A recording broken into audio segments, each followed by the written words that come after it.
So what can you actually do when you're writing your book to think about making it marketable so that once it's published, people are actually buying it? So that is at the very beginning. This comes at the very beginning, and you're right. This is where the majority of writers fall down, and I'm talking about novelists too. So I really want novelists to pay attention to this. I think this does not apply to them. It applies to every writer. So you may have this idea. It's just like you said. I just want to stress this for a moment. You may have this idea, and you think it's wonderful, and you just want to write it. There is huge, huge heartbreak in writing a book and publishing it and spending the money for editing, and if you print, design, or even just cover design, and all that time and energy and money, and not selling any books. Yeah. Real heartache in that. And the worst part of that is your book doesn't get read. Sales equate to being read. And for the nonfiction author, as well as the fiction author, it equates to impact, how you're impacting lives. So, marketable books mean books that sell. You're crafting books that sell. So the way to do that is to start when you have the idea.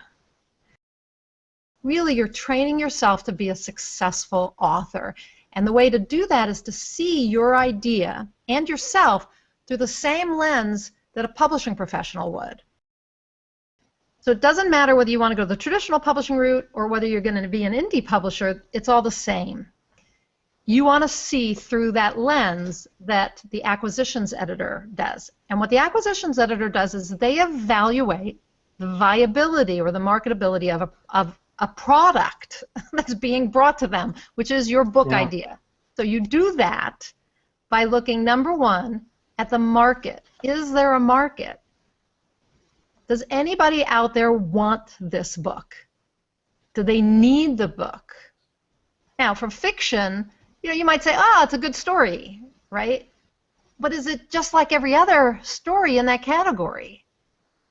I hear agents over and over again saying, I get all these queries and they sound just like Harry Potter and just like 50 Shades of Grey, and I've got too many mermaids, and so you have to know your market and know whether what you're doing is unique.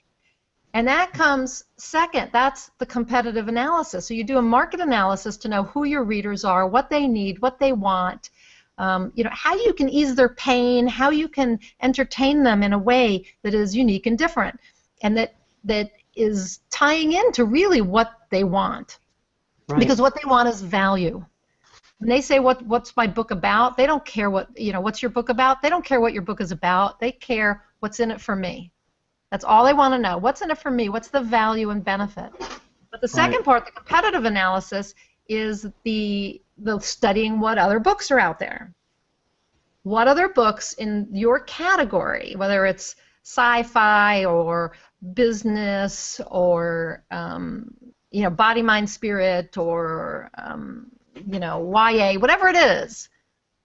What other books have been published that are just like yours? What competes with your book? What is identical? What would somebody buy instead of your book? Look at them and see, and then you have to make your book unique and necessary. So those are the two biggest things, and once you know that, you can then take your idea and you can begin to work with it and craft it and angle it so that it is the best book it can be. It's the most marketable book it can be. And from there, you come up with your table of contents or your storyline, or you rework your storyline, and you come up with your content and all that stuff. That's where your table of contents comes from, and your chapter summaries and all of that.